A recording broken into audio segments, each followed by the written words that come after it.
Hello guys, ઇન્ડોએસમાં આપ સૌનું સ્વાગત છે. ફર્સ્ટ આર્ટિકલ સર મન્નાથુ પદ્મનાભનજીના બારામાં છે. જુઓ, પ્રધાનમંત્રી દ્વારા સર મન્નાથુ પદ્મનાભનજીને એમની જન્મ જયંતિના દિવસે શ્રદ્ધાંજલિ અર્પિત કરવામાં આવી છે. તો જુઓ, એક્ઝામના પોઈન્ટ ઓફ વ્યૂ સર મન્નાથુ પદ્મનાભનજી એક પર્સનાલિટી તરીકે ખૂબ જ ઇમ્પોર્ટન્ટ છે.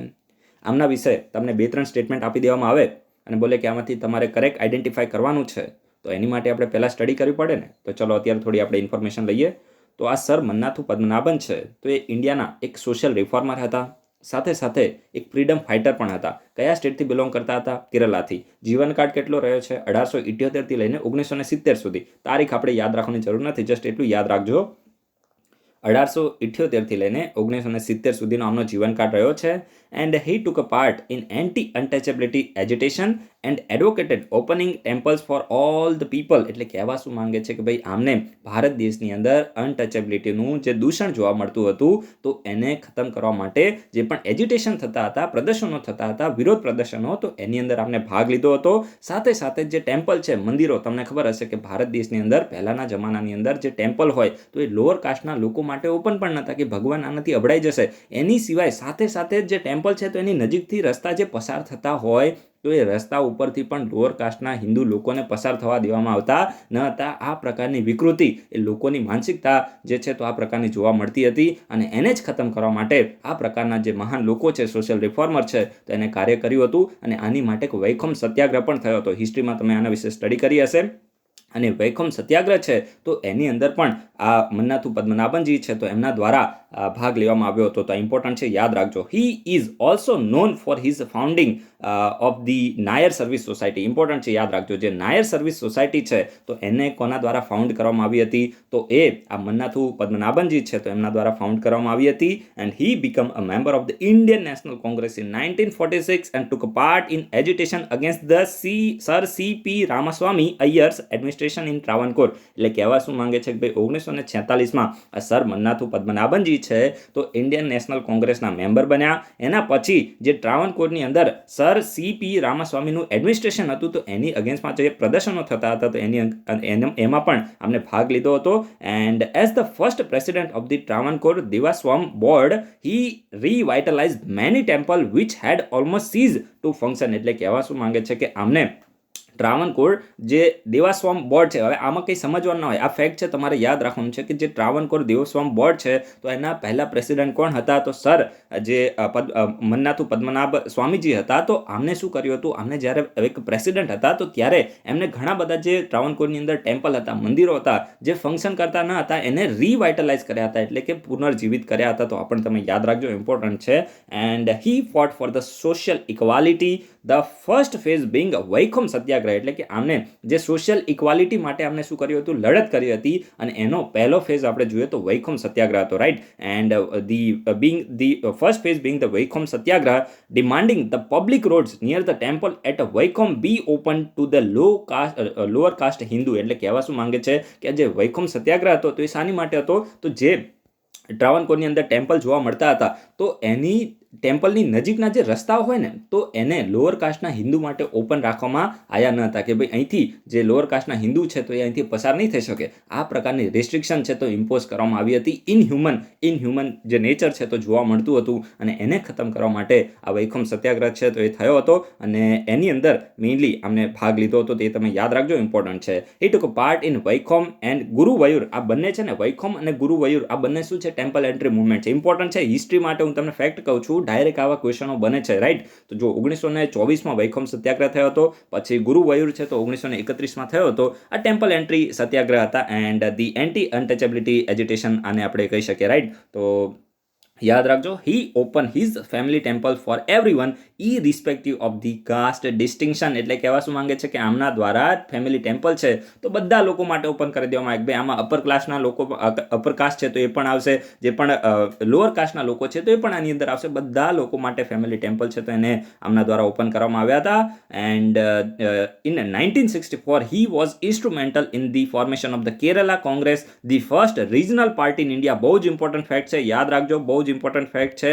કે ઇન્ડિયાની પહેલી રિજનલ પાર્ટી કઈ હતી, તો એ કેરલા કોંગ્રેસ હતી. અને એ ક્યારે બની હતી? 1964માં.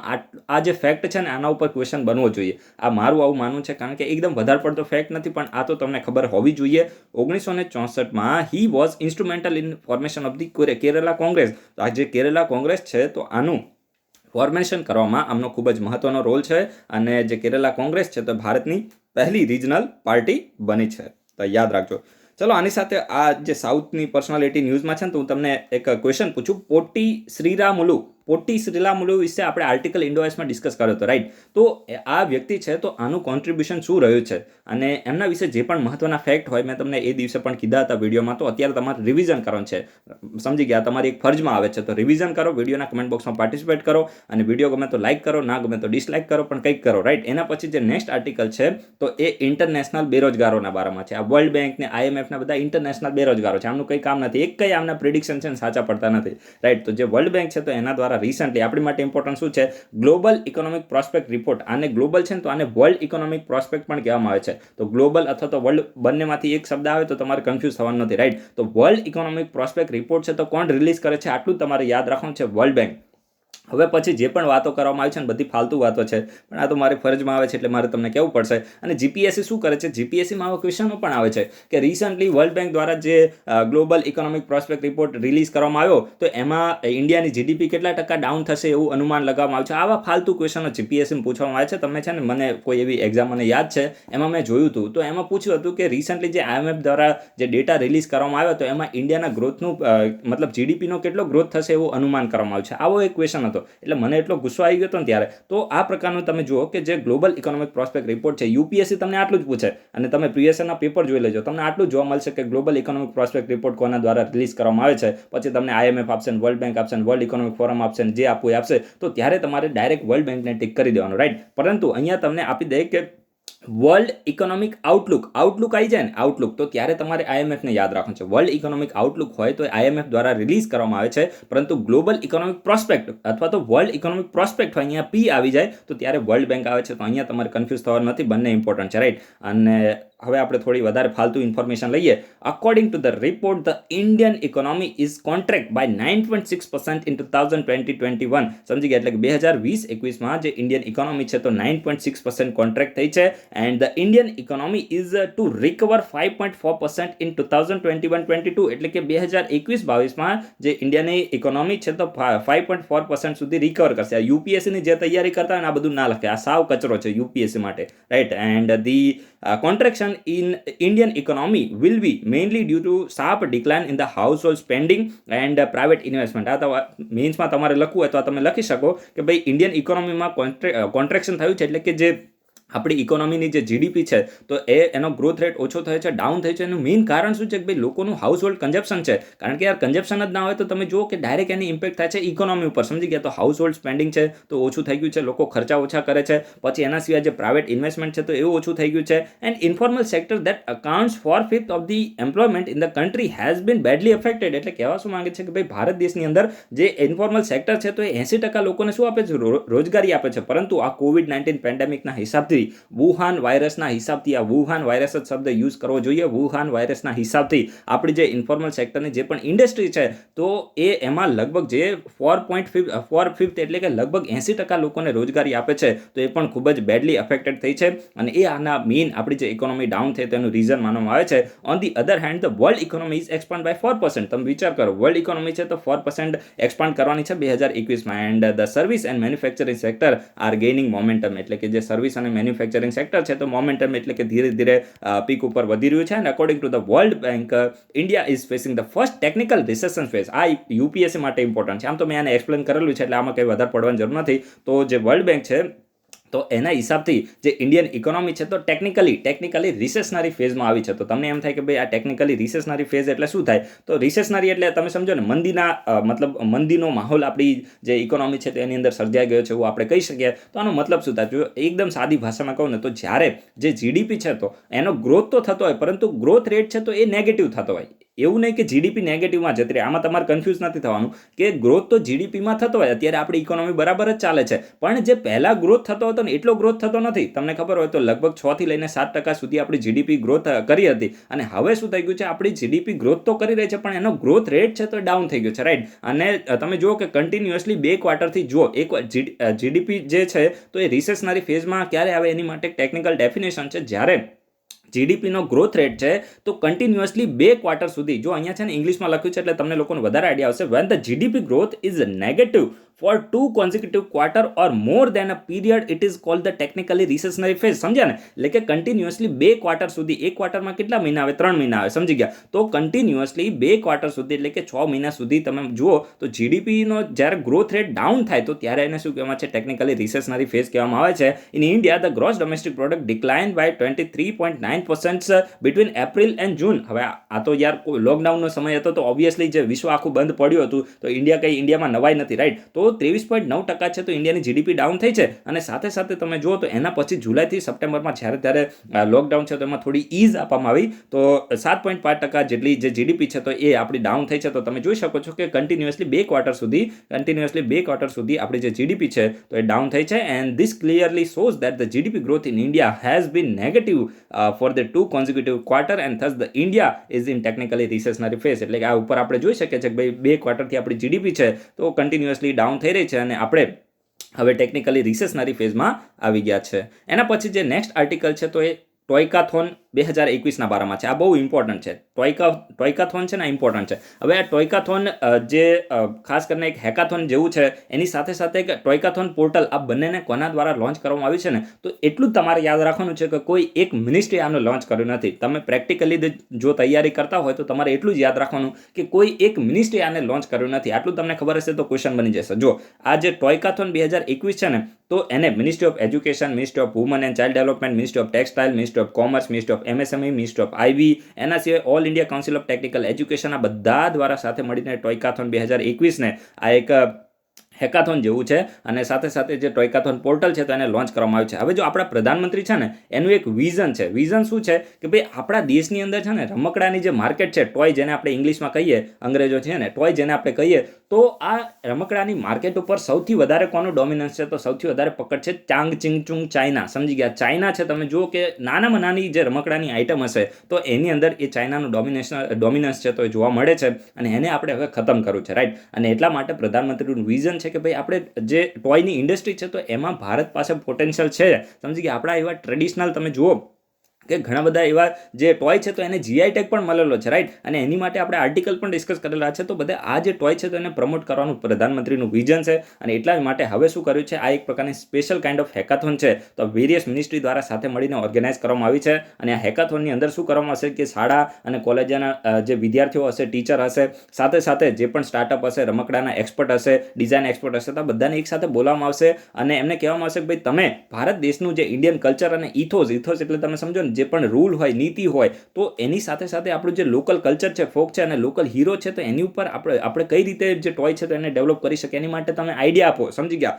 અને આ રીતે બધાને એક સાથે બોલાવીને એમની પાસેથી આઈડિયા લેવામાં આવશે. And while this will greatly help the India to develop a global hub for the toys and the game, and it will also help our children to understand the ethos and the values of the Indian culture as envisioned in the National Education Policy 2020. એટલે કહેવા શું માંગે છે કે જે આ hackathon છે તો ઇન્ડિયાને એક ટોય સેક્ટરની અંદર જે ગ્લોબલ હબ તો બનાવશે, સાથે સાથે જે ઇન્ડિયાના બાળકો છે તો એને ઇન્ડિયાનું કલ્ચર અને ઇન્ડિયાના ઇથોસ વિશે પણ એ બાળકો છે તો આ રમકડાના જરીએ એનાથી એમની માહિતી છે તો એ મેળવી શકશે.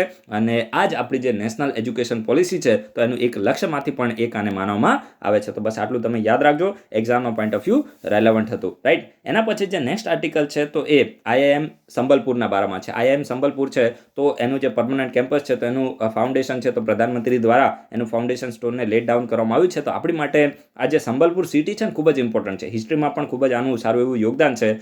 Prime minister Modi laid the foundation stone of the permanent campus of the IIM Sambalpur. અને ઇન્ડિયામાં આ તો યાર ફાલતુ સ્ટેટમેન્ટ છે. It is one of the Indian institute of management. તો બધાને ખબર જ હોય ને. The Sambalpur is city in Odisha. બસ આટલું તમારે યાદ રાખવું છે. સંબલપુર છે તો કઈ સિટીમાં છે? ઓડિશામાં છે. અને કઈ નદીના કિનારા ઉપર છે તો મહાનદી, બહુ જ ઇમ્પોર્ટન્ટ સ્ટેટમેન્ટ છે. મહાનદી જે છે મહાનદીના કિનારા ઉપર જે સિટી છે તો લોકેટેડ છે. And Sambalpur is one of the ancient place in India with recorded settlement in the prehistoric age. જુઓ ભાઈ કેટલું મહત્વનું સ્ટેટમેન્ટ છે. એટલે કે જે ભારતની અંદર જે પ્રાચીન સ્થળો છે એમાંથી એક સંબલપુરને માનવામાં આવે છે. અને અહીંયા પ્રી હિસ્ટોરિક એજના જે સેટલમેન્ટ છે, લોકો રહેતા હોય એને સેટલમેન્ટ કહેવામાં આવે છે, તો એ પણ અહીંયા જોવા મળ્યા છે. And it is known for the Sambalpuri sari. જુઓ સંબલપુરી જે સાડી છે તો એની માટે ફેમસ છે. તો તમને ક્વેશ્ચન પૂછવામાં આવે કે સંબલપુરી સાડી એ કયા સ્ટેટની ફેમસ છે, તો ઓડિશાની, રાઈટ. એન્ડ હીરાકુંડ ડેમ આ બહુ જ ઇમ્પોર્ટન્ટ છે. Hirakud dam's longest earthen dam in the world and largest artificial lake in Asia is at Sambalpur. એટલે કહેવા શું માંગે છે કે ભારતનો જે અને આપણે કહી શકીએ તો જે ભારતનો જે ડેમ છે તો એ લોંગેસ્ટ ડેમ તો એ કયો છે તો હીરાકુંડ ડેમ છે. અને હાઈએસ્ટ ડેમ હોય તો તેહરી ડેમ છે. આ તમે યાદ રાખજો. હાઈએસ્ટ જે ડેમ હોય તો એ તેહરી ડેમ છે. અને લોંગેસ્ટ છે તો એ કયો છે તો એ આ હીરાકુંડ ડેમ છે. અને મેઇનલી જે largest artificial lack of Asia, એટલે કે આર્ટિફિશિયલ એટલે સમજો ને તમે કૃત્રિમ, વિશ્વનું જે એશિયા છે તો એનું લાર્જેસ્ટ આર્ટિફિશિયલ લેક એટલે કે એશિયાનું સૌથી મોટું કૃત્રિમ જે લેક આપણે જેને કહીએ તો એ કયું છે તો એ આ સાંબલપુરની અંદર જે હીરાકુંડ ડેમ છે તો એને માનવામાં આવે છે. તો આટલું તમે યાદ રાખજો. ફેક્ટ છે, આમાં કંઈ સમજવાનું ના હોય. હવે હું તમને આની સાથે લિંક કરીને એક ક્વેશ્ચન પૂછું છું મહાનદી વિશે. યસ્ટરડે હું તમને ગોદાવરી નદી વિશે ક્વેશ્ચન પૂછવામાં હતો, પણ જે ફ્લો છે તેની અંદર આપણે ભૂલી ગયા હતા. તો આજે તમે એટલું કામ કરો કે આ મહાનદી અને ગોદાવરી રિવર છે એના વિશે થોડી રિવિઝન કરો. ગૂગલમાં તમને ઇન્ફોર્મેશન મળી જશે ક્યાંથી આનું ઓરિજિન થાય છે, પછી આનું માઉથ ક્યાં છે, સાથે સાથે કેટલા સ્ટેટની અંદરથી ફ્લો કરે છે. તો આ મહત્વની જે પણ ઇન્ફોર્મેશન છે યસ્ટરડે જેને આપવાની બાકી રહી હોય, અત્યારે ઈચ્છા થાય અને જેને રિવિઝન કરવું હોય, જેને પોતાની લાઈફ માટે ટાઈમ હોય, એ વિડીયોના કમેન્ટ બોક્સમાં આન્સર આપી શકે છે. એના પછી જે નેક્સ્ટ આર્ટિકલ છે તો એ સ્પેસિફાઈડ સ્કિલ વર્કરના બારામાં છે. તો જુઓ ઇન્ડિયા અને જાપાને છે ને એક એમઓયુને સાઇન કર્યો છે. શાની માટે તો સ્પેસિફાઈડ સ્કિલ વર્કરને પ્રોવાઈડ કરવા માટે. હવે જો ઇન્ડિયા છે ને તો એ જાપાનને લગભગ 14 જેટલા સ્પેસિફાઈડ સેક્ટર છે તો એની અંદર સ્કિલ વર્કર છે તો એ પ્રોવાઈડ કરશે, રાઈટ. તો આટલું તમારે યાદ રાખવાનું છે. Under the agreement India will send skill workers or skill labour to the Japan and MOU will set an institutional framework to cooperation between the India and Japan for accepting the skill worker. એટલે કે skill વર્કરને જે accept કરવા માટે એક institutional જે framework છે તો એને ઇન્ડિયા અને જાપાન દ્વારા શું કરવામાં આવે છે, એડોપ્ટ કરવામાં આવ્યું છે. અને કન્ડિશન એટલી રાખવામાં આવી છે કે આની માટે જે પણ લેબર હશે તો એને સ્કિલ ટેસ્ટ છે તો એને પાસ કરવી પડશે. અને એને જાપાનીઝ જે ભાષા છે તો એમાં પણ જે ટેસ્ટ આવે તેને પાસ કરવી પડશે. અને લગભગ 14 જેટલા જે સ્પેસિફાઈડ સેક્ટર છે તો એની માટે આ જે એમઓયુ છે તો એને સાઇન કરવામાં આવ્યો છે. અને જે પણ લેબર ત્યાં જશે એને એક અલગથી સ્ટેટસ આપવામાં આવશે, specified skill worker status, right. અને આની આ જે એમઓયુ થાય બરાબર ઇમ્પ્લિમેન્ટ થાય છે કે નહીં તો એને ચેક કરવા માટે એક જોઈન્ટ વર્કિંગ ગ્રુપ છે તો એને પણ સેટઅપ કરવામાં આવશે. તો બધી ફાલતુ વસ્તુ છે, જસ્ટ એટલું યાદ રાખજો કે ઇન્ડિયાએ કયા દેશ સાથે સ્પેસિફાઈડ સ્કિલ વર્કર માટે એમઓયુ સાઇન કર્યો છે, જાપાન. એના પછી જે નેક્સ્ટ આર્ટિકલ છે, હવે લગભગ 2-3 મિનિટનો જ વિડીયો બાકી રહ્યો છે તો આપણે કમ્પ્લીટ કરી દઈએ છીએ. નેક્સ્ટ જે આર્ટિકલ છે તો એ ઇન્ડિયાએ મોરિંગા પાવડર છે તો એનો એક્સપોર્ટ શરૂ કરી દીધો છે. આ ઇમ્પોર્ટન્ટ છે. મોરિંગા છે તો એક પ્રકારે ટ્રી છે અને ગ્લોબલ માર્કેટની અંદર એની ખૂબ જ ડિમાન્ડ છે. તો ઇન્ડિયાએ હવે શું કર્યું છે, મોરિંગા પાવડરનો એક્સપોર્ટ શરૂ કરી દીધો છે. Keeping in mind its rising global demand and nutritional properties, the commerce ministry said. એટલે કે કોમર્સ મિનિસ્ટ્રીએ કીધું છે કે ભાઈ આ જે મોરિંગા પાવડર છે તો એની ગ્લોબલ ડિમાન્ડ અને ન્યુટ્રિશનલ પ્રોપર્ટીઝ છે તો ખૂબ જ વધારે છે. એટલા માટે હવે અમે આનો એક્સપોર્ટ છે તો શરૂ કરી દઈએ છીએ. અને કેટલું આપણે એક્સપોર્ટ કર્યું છે યુએસએ ને બધું આપણી માટે ઇમ્પોર્ટન્ટ નથી, ફાલતું છે. આ મોરિંગા છે ઇમ્પોર્ટન્ટ છે. Moringa is a fast growing drought resilient tree, right. તો યાદ રાખવાનું છે કે આ ખૂબ જ ઝડપથી ગ્રો કરે છે અને ડ્રોટ રેઝિલિયન્ટ છે એટલે કે જે દુષ્કાળ પ્રતિરોધક જેને આપણે ગુજરાતીમાં કહી શકીએ તો એક પ્રકારનું ટ્રી છે. અને મેઇનલી આ નેટિવ ટુ ધ ઇન્ડિયન સબકોન્ટિનેન્ટ, આ ખૂબ જ ઇમ્પોર્ટન્ટ છે. ઇન્ડિયન સબકોન્ટિનેન્ટમાં એટલે સમજો ને તમે, ખાલી ઇન્ડિયામાં નહીં પણ ઇન્ડિયાની જે આસપાસના પડોશી દેશો છે તો એની અંદર પણ આ જે ટ્રી છે તો જોવા મળે છે. પરંતુ ઇન્ડિયા છે તો is the largest producer of the moringa. India છે તો મોરિંગાનું લાર્જેસ્ટ પ્રોડ્યુસર છે. And globally the demand for the moringa products such as the moringa leaf powder, moringa oil has been witnessing healthy growth for its nutritional, medicinal and culinary uses. એટલે આ બધું આપણી માટે important નથી, just એટલું યાદ રાખજો કે જે મોરિંગા છે તો એનું ગ્લોબલ ડિમાન્ડ ખૂબ જ વધારે છે કારણ કે એની જે મેડિકલ યુઝ ને બધું વધારે થાય છે. ન્યુટ્રિશનલ વેલ્યુ એની ખૂબ જ વધારે છે, પ્રોપર્ટીઝ એની અંદર વધારે છે. બસ આટલું જ યાદ રાખવાનું છે, રાઈટ. એના પછી છે નેક્સ્ટ આર્ટિકલ છે તો વિયેટનામના બારામાં છે. હવે જો જે વિશ્વની અંદર third largest exporter of rice કયો દેશ છે તો વિયેટનામ છે. હવે જો એક્સપોર્ટર એક્સપોર્ટર હતો અને એ જ ભાઈએ હવે ઇન્ડિયા પાસેથી જે રાઈસ છે તેને પરચેસ કરવા પડ્યા, એટલા માટે અહીંયા રાઇવલ ઇન્ડિયા શબ્દનો યુઝ કરવામાં આવે છે, સમજી ગયા. તો જે વિયેટનામ છે તો એને started buying the grains from the rival India, એટલે ગ્રેન એટલે તમે સમજો ને જે પણ અનાજ હોય તો એને હવે ઇન્ડિયા પાસેથી પરચેસ કરવાનું શરૂ કર્યું છે. રીઝન તો એ છે કે ભાઈ ત્યાં જે લોકલ માર્કેટ છે તો એની અંદર ત્યાં જે ગ્રેન અને રાઈસની જે પ્રોડક્ટ છે તો એના ભાવ એટલા બધા વધારે છે, તો એટલા માટે આ લોકો ઇમ્પોર્ટ કરીને જે સપ્લાય છે તો એને વધારવી પડે, કારણ કે જ્યારે ડિમાન્ડ વધારે હોય અને સપ્લાય ઓછી હોય તો પછી શું થાય, ડિમાન્ડ વધારે હોય સપ્લાય ઓછી હોય તો ભાવ વધી જાય અને આને ખતમ કરવા માટે સપ્લાય વધારવી પડે ને એટલા માટે હવે આ લોકોએ ઇમ્પોર્ટ શરૂ કરી દીધો છે. અને જો વિયેટનામ the world third biggest exporter of the rice, સમજી ગયા, તો એને હવે ઇન્ડિયા પાસેથી જે રાઈસ છે તો એને પરચેસ કરવાનું શરૂ કરી દીધું છે, પહેલાં એક્સપોર્ટર હતું. ચલો વિડીયોના કમેન્ટ બોક્સમાં લખો કે અત્યારે તો આ એક્સપોર્ટર શબ્દ છે, પ્રોડ્યુસર નથી, યાદ રાખજો પ્રોડ્યુસર અને એક્સપોર્ટરમાં ડિફરન્સ છે. આ વિડીયોના કમેન્ટ બોક્સમાં લખો કે વિશ્વના 3 બિગેસ્ટ પ્રોડ્યુસર ઓફ રાઈસ કયા છે, રાઈસનું સૌથી વધારે એટલે આપણે જેને ભાત કે ચોખા જે તમે કહેતા હોય એનું સૌથી વધારે પ્રોડક્શન કયું દેશ કરે છે, આ તમારે વિડીયોના કમેન્ટ બોક્સમાં કહેવાનું છે. આ એક્ઝામના પોઈન્ટ ઓફ વ્યૂ રેલેવન્ટ છે. યુપીએસસીમાં આ રીતે એક ક્વેશ્ચન લગભગ 2018માં આવ્યો હતો કે રાઈસનું સૌથી વધારે પ્રોડક્શન કયા દેશની અંદર થાય છે, સમજી ગયા. તમારે આમ અરેન્જ કરવાનું હતું કે પહેલાં આ દેશ આવે પછી આ, એવો કોઈ ક્વેશ્ચન હતો, તો એ તમે આ રીતે પ્રિપેરેશન કર્યું હોય તો તમારે વાંધો ના આવે. તો ચલો આપણે વિડીયોને કમ્પ્લીટ કરી દઈએ. Telegram channel, Twitter account, Instagram account, Facebook page, જ્યાં તમારી ઈચ્છા થાય ત્યાં જોઈન થવું હોય તો થઈ શકો છો, ના થાવ તો આપણે કોઈ વાંધો નથી, કોઈ આપણે એકલા નથી. So guys, thanks for watching. તમારા બધાનો દિવસ શુભ જાય.